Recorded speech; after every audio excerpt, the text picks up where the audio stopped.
এটা রান্না পুজো নাকি রান্না পুজোর নামে পেট পুজো সেটা আপনি ধরতে পারবেন না। নমস্কার দেশবাসী, আমি শুভ। আরও একটি নতুন মিনি ব্লগে আপনাদের সকলকে স্বাগত জানাই। তো আজ ছিল আমাদের রান্না পুজো, আর এই রান্না পুজোর অধিকাংশ রান্নাই আমি নিজের হাতেই করতে ভালোবাসি। তাই দেরি না করে তড়িঘড়ি রেডি হয়ে সমস্ত আনাজপত্র নিয়ে বসে পড়লাম কুটোকুটি করতে। তো এখানে প্রথমেই নারকেলগুলো নিয়ে আমি পিস পিস করে কাটার জন্য রেডি হলাম।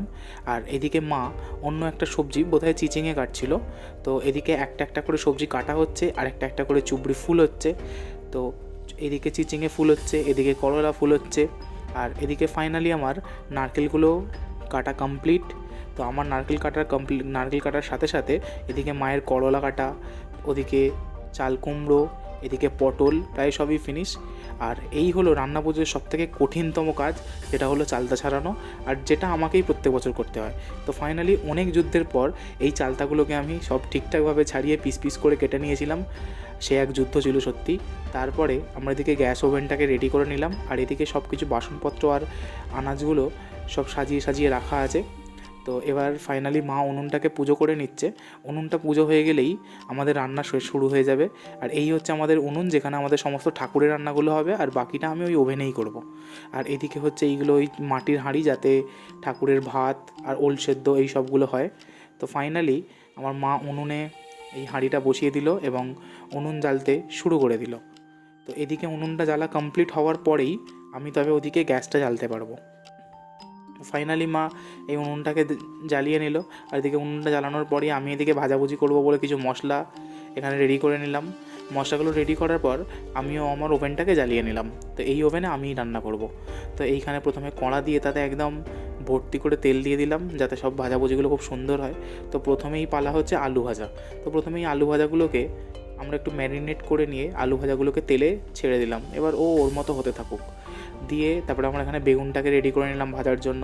বেগুনটাকে অন্য একটা কড়াই পাশে বসিয়ে অন্য কড়াই ভাজিয়ে নিলাম। দিয়ে এখানে চাল কুমড়ো, তারপরে চাল কুমড়োটাকে কড়াই দিয়ে দিলাম ভাজতে। এখনও দেখতে থাকো কত কিছু ভাজা হয়, তাই এমনি আর স্বাদে বলে যে এটা পেট পুজো।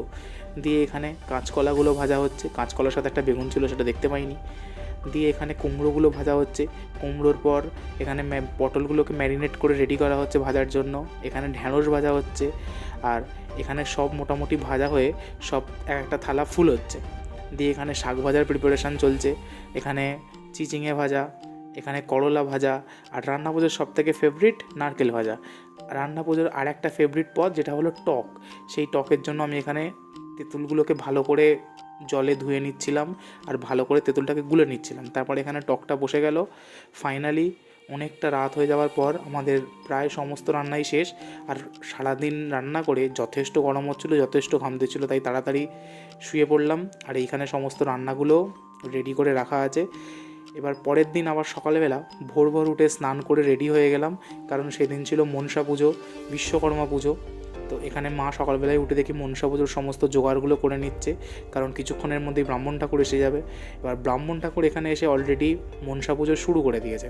এখানে মনসা পুজো করার পর এখানে ব্রাহ্মণ ঠাকুর আমাদের রাতে যে রান্না হয়েছিল সেই উনুনটাকে পুজো করছে। আর এদিকে আমার ক্যামেরাটা আর আমাদের বাড়ির সেলাই মেশিনটা পুজো হয়ে গেল। তো ফাইনালি সমস্ত পুজো আর্চা মিটে যাওয়ার পর আবার রেডি হলাম, আবার রান্না করতে হবে। এখানে ঠাকুরকে যে প্রসাদ দেবে তার মাছের ঝালটা হচ্ছিল, আর এখানে মা সমস্ত কিছু সাজিয়ে ঠাকুরের সামনে ধরলো। দেওয়ার পর আমাদের যেহেতু নিরামিষ হয়, তাই এখানে ধোকার ডাল্লার জন্য প্রিপারেশান চলছে। আর এখানে ধোকার সাথে কিছু পনিরও দেওয়া হয়, সেই পনিরের ফ্রাই হচ্ছে। দিয়ে ফাইনালি এই পনির আর ধোকার করেই আমি আমার রান্না এখানেই সমাপ্তি করলাম। টাটা।